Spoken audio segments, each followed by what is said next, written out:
खुलुमबाय गोजोन फुंबिलिनि गासिबो बड'लेण्ड बुब्लिनि अनसायगिरिफोरखौ बरायग्रोबाय। दिनै 8 फेब्रुवारि बुधबारनि फान्जामुथिखौ फरायथिनो लादों खिलिखां ब्रह्मआ। फान्जामुथिनि गिबियाव दं मेष राशि। देहानि फारसे मोजां जानाय नङा। देहानि बेमार आजारखौ लानानै दुखु जागोन, बायदिसिना सानफ्लांगोन।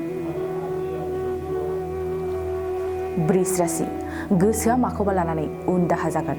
दिनैनि समखौ दुखुजों बारहोनांगोन। खामानिनि फारसे गोसो जानाय नङा। मिथुन राशि। गुबुननिफ्राय थुलुंगा मोनगोन। गोसोनि थुलुंगाजों गोख्रै खामानि मावनो हागोन। साननाय हनायफ्रा जाफुंसारगोन। कर्कट राशि। बिसि फिसायखौ लानानै जिंगासिगोन। बायदिसिना जेंनाया नोंथांखौ गोसो बायहोगोन। सिंह राशि। साननाय हनायफ्रा सिगांनिख्रुइ आलादा जागोन। सोरखौबा मोजां मोनखुमागोन। गोसोआ रमान्सनि फारसे थांगोन। कन्या राशि। गावनि दायावनो साजा मोननांगोन। साजानि थाखाय भुगिनांगोन। दायनिफ्राय रेहाय मोननाय नङा। तुला राशि। न'खरनि थाखाय रां बुथुमगोन। थाखा फैसा बाहायनायाव जोथोन लागोन। मोननायनि फारसेल' मिजिंथिगोन। वृश्चिक राशि।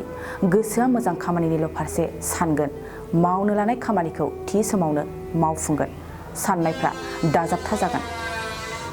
धनु राशि। खामानिफोरखौ सानै हयै मावगोन। जायखिजाया मावनो लानाय खामानिखौ मावफुंनायनि सिगां गोबां सानग्रोगोन। मकर राशि। नोंथांनि थाखाय दुखुनि सम जागोन। न'खराव दुखुनि थासारिया साग्लोबगोन। जेंनानिफ्राय बारग'नाय नङा। कुम्भ राशि। न'खराव मोजां सान। बिसिनि सुखुआव गोजोनगोन। बिसि फिसायनि गेजेराव बाथ्राफोरखौ फोरमायलायगोन।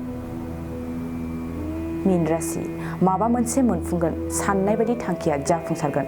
लटारि लायोब्ला धोन मोननायनि मिजिं दं। दिनै सानसेनि राशि फरायथिनायाबो एसेनोसै। आसा खालामो नोंथांनि दिनैनि साना मोजाङै मोजां थांगोन। बेखौ बड'लेण्ड बुब्लि न'खरनिफ्राय मिजिंथिबाय। गोजोन्थों।